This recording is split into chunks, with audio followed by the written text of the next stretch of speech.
Broadway ਤੁਹਾਡੇ ਵਿਦੇਸ਼ ਜਾਣ ਦੇ ਸੁਪਨਿਆਂ ਨੂੰ ਦੇਵੇਗਾ ਹਕੀਕਤ ਦੀ ਉਡਾਨ। नमस्कार दोस्तों, मैं अमरशीर ब्रॉडवे इमिग्रेशन सर्विसेज की लगातार कोशिश इस चैनल के जरिए यूके को लेके हर लेटेस्ट इंपॉर्टेंट अपडेट आपसे शेयर करते रहे। यूके को लेके 5 चीजों के ऊपर आपको अपडेट करूंगा। पांचों चीजें बहुत ज्यादा कंसर्न्ड होती हैं और ये पांचों चीजों के आसपास ही स्टूडेंट्स के 90% क्वेश्चंस होते हैं। तो इसमें से सबसे पहली बात आती है without aisles PT possibilities of UG student plus 2 के बाद भी और ग्रेजुएशन के बाद भी। तो यहां पर मैं बता दूं, जो बच्चे ग्रेजुएशन के बाद जाना चाहते हैं उनके पास बहुत ज्यादा ऑप्शंस होती हैं एमओआई बेसिस पे। वैसे भी आगे आने वाला इनटेक, अब मई तो काफी बच्चे स्किप कर रहे हैं, तो सितंबर इनटेक में काफी यूनिवर्सिटीज में ऑप्शन रहेगा जहां पर आप एमओआई बेसिस पे एडमिशन ले सकते हो। मतलब अगर आपकी ग्रेजुएशन इंग्लिश मीडियम में है तो भाई आप विदाउट आइल्स पीटी यूके जा सकते हो। गैप मैटर नहीं करेगा, परसेंटेज 55 चाहिए होगा।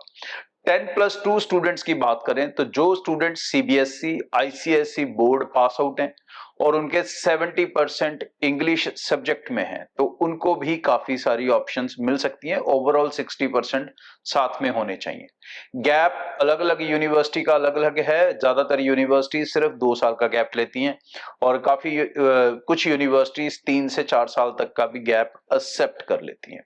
इन बच्चों के पास टॉप अप प्रोग्राम की भी एक ऑप्शन होती है, तो वो भी ये ऑप्ट कर सकते हैं। जो बच्चे पंजाब बोर्ड, हरियाणा बोर्ड या कोई और स्टेट बोर्ड से पास आउट हैं, वो अगर विदाउट आइल्स सोच रहे हैं तो ज्यादातर यूनिवर्सिटीज उनसे इंग्लिश स्कोर 80% मांगेंगी और शायद ही कुछ इक्का दुक्का यूनिवर्सिटीज उनके 70% इंग्लिश स्कोर के साथ उनको एडमिशन दे सकती हैं। नहीं तो इन बच्चों को ज्यादातर आइल्स पीटी स्कोर लेना पड़ता है। जिनके पास ये स्कोर नहीं है तो 6 ओवरऑल 5.5 आपके आइल्स स्कोर की रिक्वायरमेंट होगी।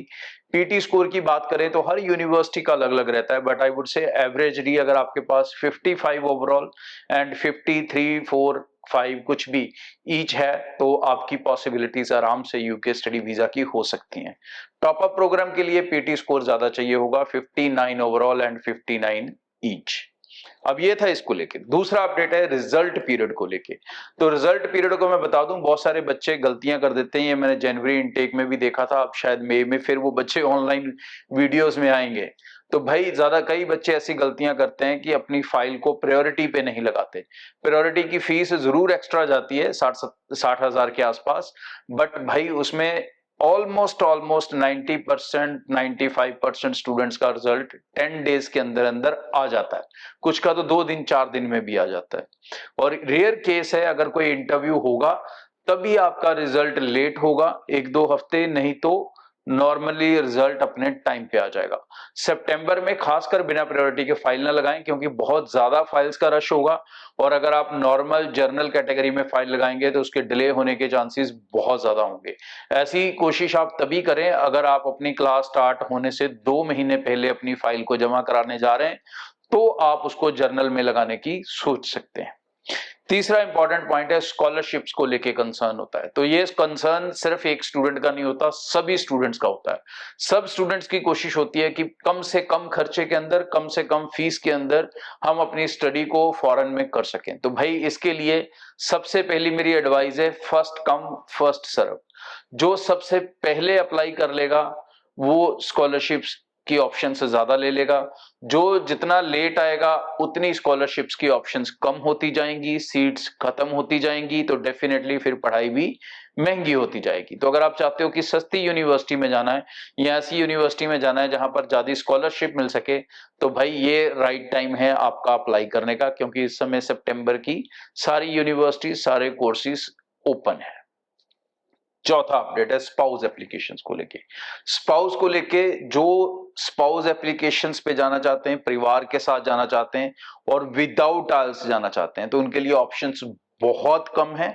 और अगर वो अपने केस को डिले करते हैं तो 99% उनको, मुझे नहीं लगता कि जून में कोई भी यूनिवर्सिटी में एडमिशन विदाउट आइल्स पीटी शायद मिल सके। विद आइल्स पीटी आपके पास काफी ऑप्शंस होंगी।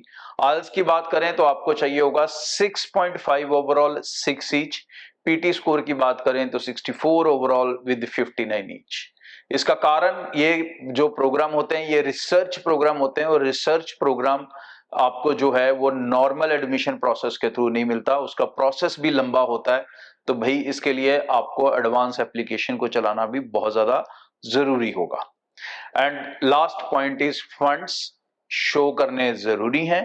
फंड्स कैसे शो कर सकते हो? आप बैंक से स्टडी लोन शो कर सकते हो। आप 28 दिन पुराने फंड्स अपने नाम पे या अपने पेरेंट्स के नाम पे शो कर सकते हो।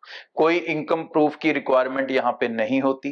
कितने फंड शो करने हैं? अगर आप लंदन के बाहर पढ़ने जा रहे हो तो भाई कम से कम 12 लाख, लंदन के अंदर पढ़ने जा रहे हो तो कम से कम 15 लाख। इसके अलावा अगर आपने फीस 1 साल की डिपॉजिट नहीं की है, कम की है, तो जितनी फीस कम डिपॉजिट हुई है वो फीस भी, बैलेंस फीस भी आपको फंड्स के साथ दिखानी होगी।